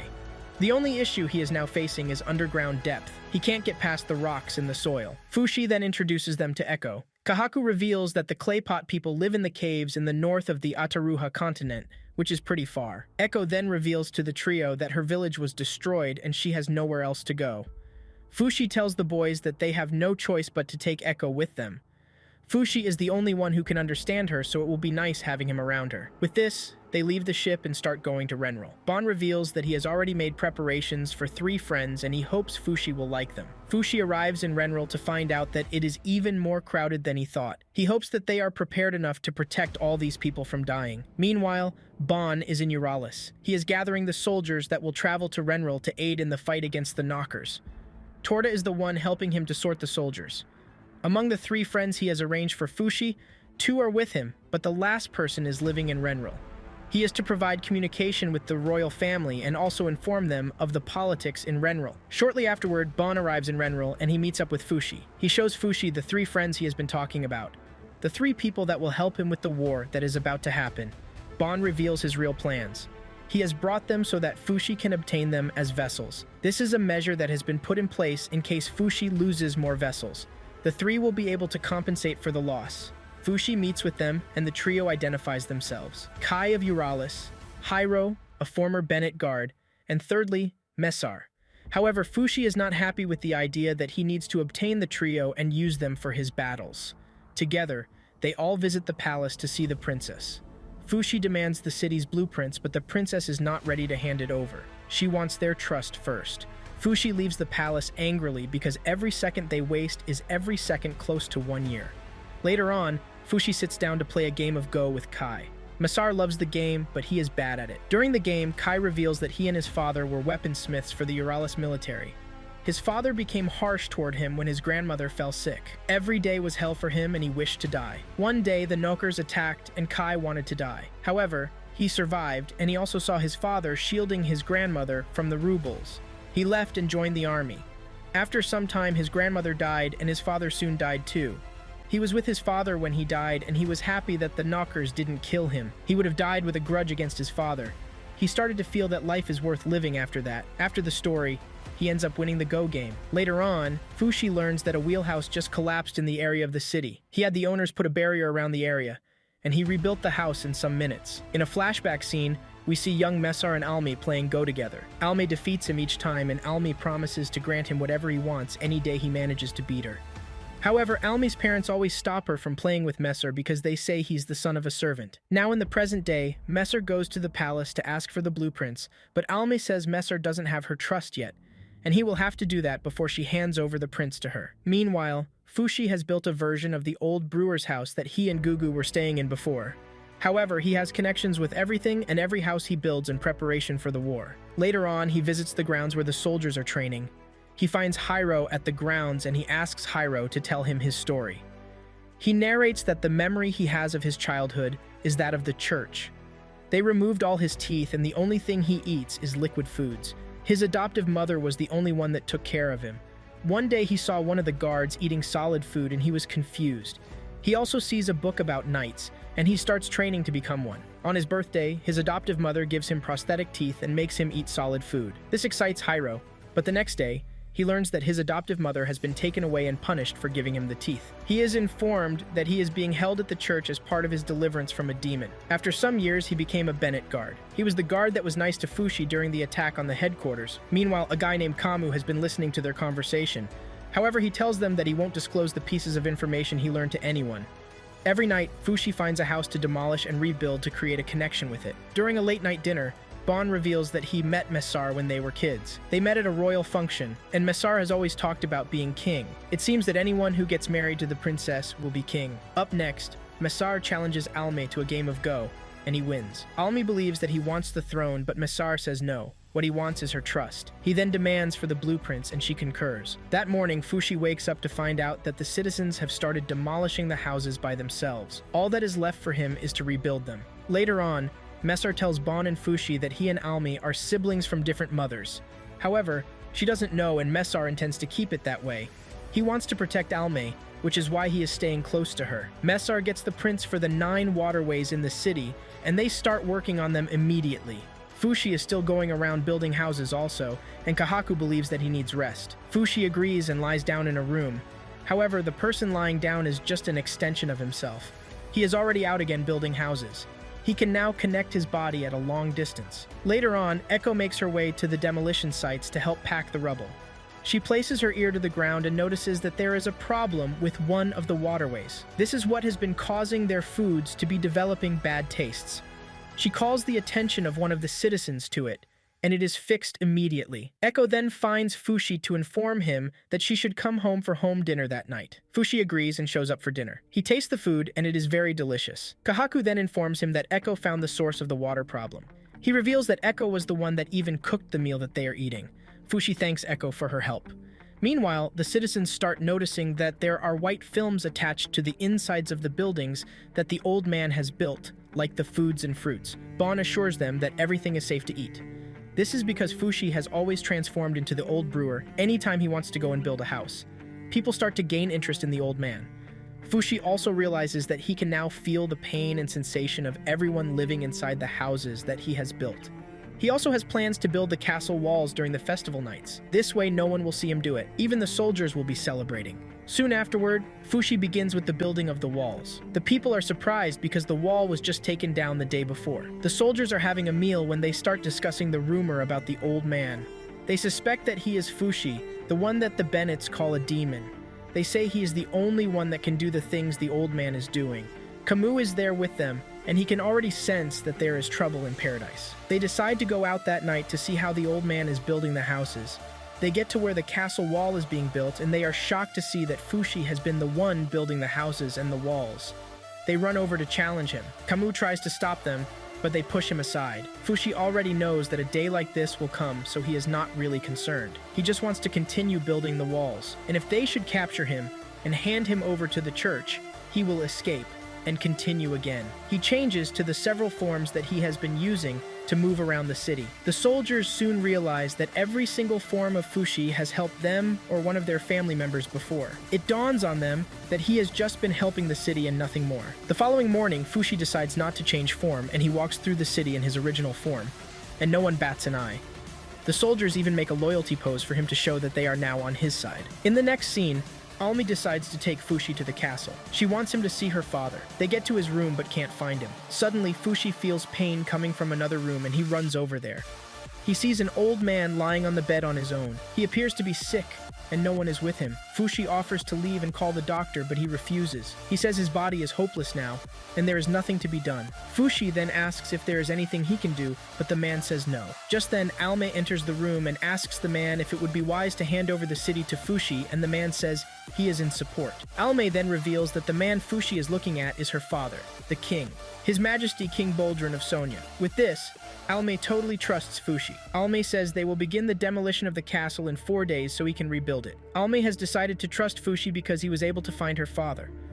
She is surprised that the Bennett Church is calling him a demon when he worries about other people's pain. Alme then shows him her face as a sign of trust. 4 days later, the castle was demolished. Pocoa arrives with the Euralis army to lend a hand. Chabo and Iris also accompany her. After clearing out the ruble, Fushi rebuilds it in some minutes, and the people are perplexed. It is now 2 weeks before the knockers will attack. Poco keeps running around the city. He finds Kai making a weapon that he claims has never been made before. Fushi is also learning about all the weapons so he can replicate them later. Shortly afterward, Bon calls Fushi to the shed to have a word with him. He sedates him and he sleeps off. Bon then calls on Messar, Hyro, and Kai. He tells them that he has something to inform them. He then calls on Fushi's maker to show himself. He tells his comrades that he has the ability to see spirits and he has seen Fushi's maker since the day he first came across Fushi. They are surprised when the man appears in a black robe. They realize that everything Tonari wrote in her book about the man in black is true. Fushi's maker says some people are born with defects like Bon. That is the reason he is able to see things that others cannot. Bon then asks the man in black if he ever plans to give Fushi his freedom. He reveals that he is preparing Fushi to replace him when he is gone. During the conversation, Messar attacks Fushi's maker, but it does nothing to him. He just removes the sword and bends it like paper before disappearing again. Bon then asks his comrades if there are any of them that would like to back out before the war starts, but they say no. Soon afterward, the citizens start to evacuate to Euralis as refugees in preparation for the war. When Fushi awakes, his comrades assure him that they are there to support him. Later on, Fushi creates extensions of himself over the city to have contact with everything going on.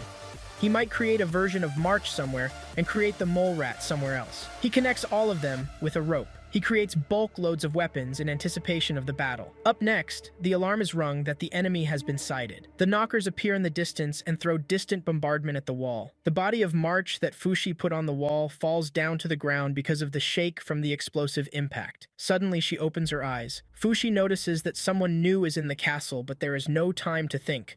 The knockers continue to attack with their huge trebuchets. Fushi intends his roots to attack the trebuchets. He alone roots out the knockers' cores and eliminates them. Even the soldiers have nothing to do. March finds herself in the middle of the city, and he is found by a man. The man takes March to his house to care for her. They soon realize that the knockers have poisoned themselves so that it will contaminate the waters. They immediately discontinue the use of the castle waters, and Fushi will try to get water from a new source. The battle continues, and even with all of Fushi's efforts, there are still casualties. Later on, Kai presents Fushi with the weapon he has been developing. The weapon is like a gun, and this can be effective in their fight against the knockers. He also made armor that will be used later in the fight. Meanwhile, March has escaped from the man's house to find Fushi. Fushi, on the other hand, is busy fighting the knockers. The wasteland, the desert, the plain field, the walls, the waters, and everywhere he finds them. He extends his roots so deep that he exterminates them upon finding them. The pressure on him is so much, and at some point he starts to bleed from the nose. He finally passes out after trying to hold out for so long. It is now left for Kai, Hiro, Kahaku, Messer, and Echo to fight the knockers and also protect Fushi's body. They take up arms and continue fighting. After some time, Fushi wakes up to find out that Kai, Hiro, and Messer are dead during battle. He gets so heartbroken that some people have died for him again. Bon tries to encourage him that the trio knows what they were doing before they signed up. Fushi then creates their dead bodies and leaves them in the room. Through Echo's pot, he was able to see how the trio died. Fushi gets angry and vouches to eliminate all of the knockers without mercy.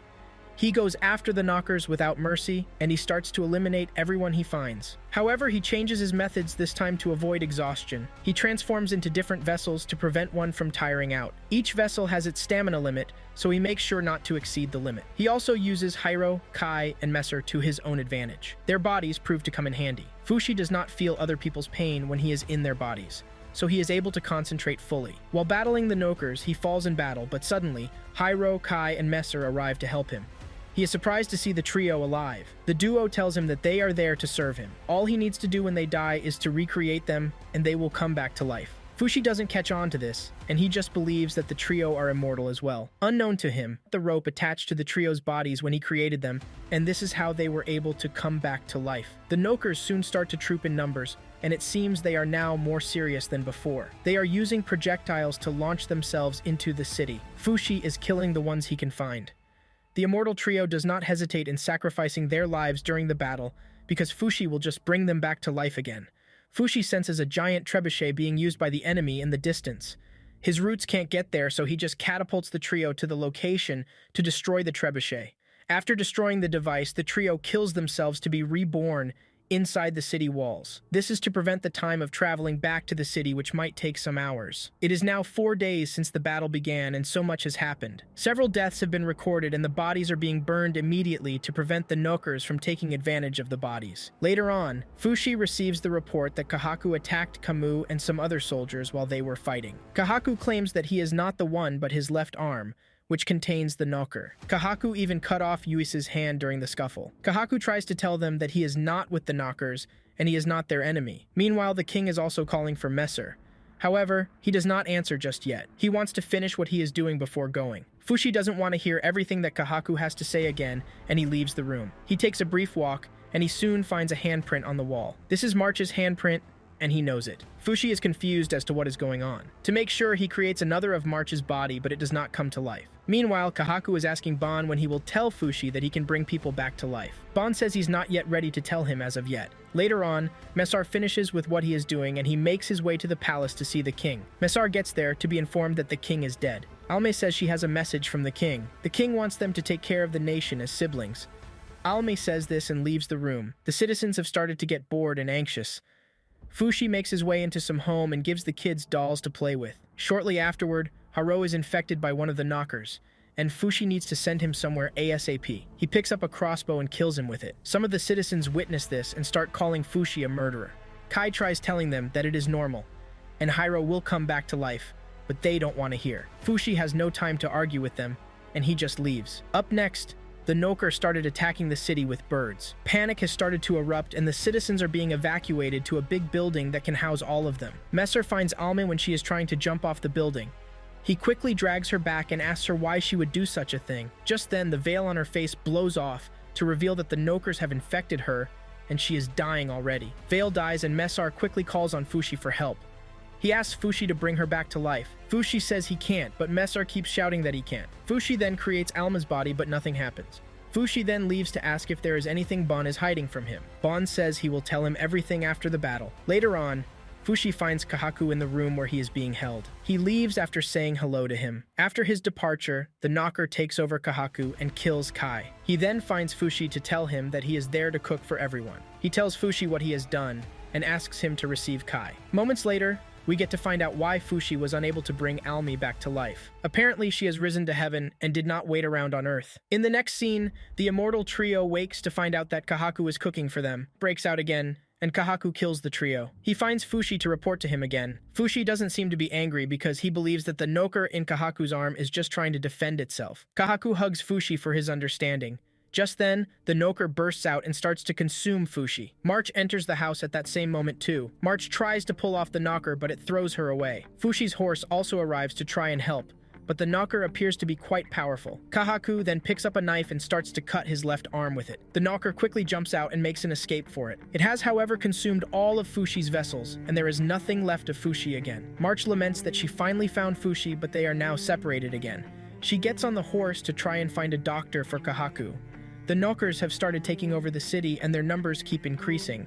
The soldiers are having a hard time fighting the Knockers because of their large numbers. Bon has also noticed that something is wrong because the city has gone quiet and the walls are no longer repairing themselves. While he is wandering about, he runs into March. Together, they go to Fushi's house, only to find out that Kahaku is no longer there either. Bon looks around, but he sees no presence of Fushi. They ask Fushi's maker for help, and he tells them to find a way to get him back. Just then, Echo enters the room. She goes to the site of the struggle and she finds the orb still connected to the rope. They only need to bring consciousness to the orb and everything will be settled. While they are talking about how to return consciousness to the orb, Echo leaves the room and makes her way to a rooftop. After some time, Bon gets an idea, and he tells March to stay outside while he carries out his plan. Meanwhile, the soldiers are still busy fighting the Knockers, and they are giving it their all. Kamu even dies during this battle. Back in the room, Bon draws his sword and kills himself to allow his blood to fall on the orb.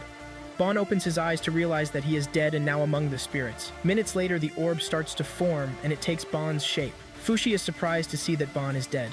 However, he now has Bon's ability to see the spirits, and he can see that Bon is now a spirit. The Nokers have started to take the form of the vessels they stole from Fushi. They have taken Perona's form, and they are making use of her archery skills to terminate the soldiers. On the other hand, we get to find out that the Noker that was inside Kahaku's arm is now inside Echo's arm. She tries jumping off the roof, but the Knocker prevents it. The Knockers say she is not getting away from it. Fushi removes the sword buried in his belly, explains to him that he did what he did to make sure that he will remember all the vessels that the Knockers stole from him. Fushi steps outside to see that all of his friends that have not been stolen by the Knockers are in the spirit realm and have been watching him. Bon informs him that he can bring them back to life. Fushi wastes no time in bringing back his friends to life. Gugu, Tonari, and the immortal trio. He is also very happy to March, whom he has missed so much. Bon apologizes for not telling him sooner. March is very happy to see that Fushi has now improved his communication skills. In addition, Fushi also brings Oniguma back to life. March, Gugu, and the bear enter the city to take out the Nokers. They kill the Noker that has taken Perona's form, and Fushi gets back Perona's form. They continue their raid through the city, and Fushi sits at home to work on the city defenses. He increases the strength of his roots throughout the city, and he weeds out the Knockers in hiding. He senses that Echo is walking away from the city, and he sends Kai after her. She is still walking away when Kahaku corners her. He demands that the Noker leave the girl alone and come back to him. The Noker creates several versions of Fushi's form to attack Kahaku. He manages to defeat the first set of attackers. The Noker manages to get him to the ground and hold him down. The Noker then enters Kahaku's body through his face. Kai arrives just at the moment and Kahaku gives him a goodbye letter to deliver to Fushi. Kai takes Echo back to the city, but she is already so weak and it appears that the bones in her left arm are broken. Fushi reads the letter and the contents reveal how sorry Kahaku is for everything that Fushi went through. Fushi also refuses to make another body for Echo and she just lies on the body while receiving treatment. Later on, Fushi brings back Kamu, and all those that died during the battle that wishes to come back to life. He even brings back Bond's ghost friends, R and N. Because of this, the city army grows again, and they are able to push out all the knockers. While they are doing this, Alm's brother Ano arrives back home. After some time, there was no single knocker in sight, because all of them had been evicted. Fushi was able to get back Uroi and Shin during the eviction of the knockers. With this, the battle is won, and the rebuilding of the city is what remains. After Ano has settled in, he tells Misar and his friends to leave the city within 10 days. His soldiers try to tell him that Fushi and the rest are the main reason that the city is still standing, but he says he doesn't want any trouble from the church. Later on, Fushi and his friends have dinner together. He reveals that he will give Bond back his body when he has gotten everyone back. Kahaku is with the rest of the vessels, and Fushi is hesitating to kill him. He can easily take down Kahaku now if he wants, but he doesn't want to. Fushi then tells his friends to leave and live their lives how they want it. He does not want to hold anyone back again. When they die, he will wait till he has killed all the knockers on Earth before bringing them back. He then tells them that Echo died that morning, but he won't be bringing her back just yet. He wants to wait till everywhere is peaceful. Echo too is in accord with Fushi's plan. March is not ready to agree to this plan, and Fushi's maker helps him by pausing the time for a few minutes for Fushi to get inside and settle down. He sits on the chair and enters a focus state. He continues to extend his roots throughout the world while sitting at the same time. When his friends regain themselves, March doesn't want to leave Fushi alone. She decides to sit with Fushi inside the house. Gugu has also decided to come and check on Fushi at intervals. Fushi continues to use his roots to cover the earth in an attempt to take away any given space that the knockers might want to stay. On the other hand, Kahaku carries a bag of explosives and makes his way to the headquarters of the Church of Bennett. He tricks the church into building a very large iron molten pit. After it is done, he drops the explosives inside. He jumps into the molten too. The knocker tries to stop him, but he cuts off his hand and falls into the molten. The whole building goes up in flames before any one of them can escape. This includes the knocker. With this, Fushi is able to receive the last of the vessels that he had lost. This is the last act of love that Kahaku did for Fushi. Fushi then changes into his first form, the boy from the ice plains. He then brings Bond back to life after this. The roots are now spread throughout the world, and the people have received it as a gift from the divine being. Fushi's friends continue living their lives doing what they love until they all die one by one. In the final scenes of the season, we get to find out that it is now a modern world, and Fushi is still looking over the world. His roots are still everywhere also, and the people seem to be living fine with them. At this point, we have reached the end of our video. If you like it, do not forget to put the like button and subscribe for more new videos.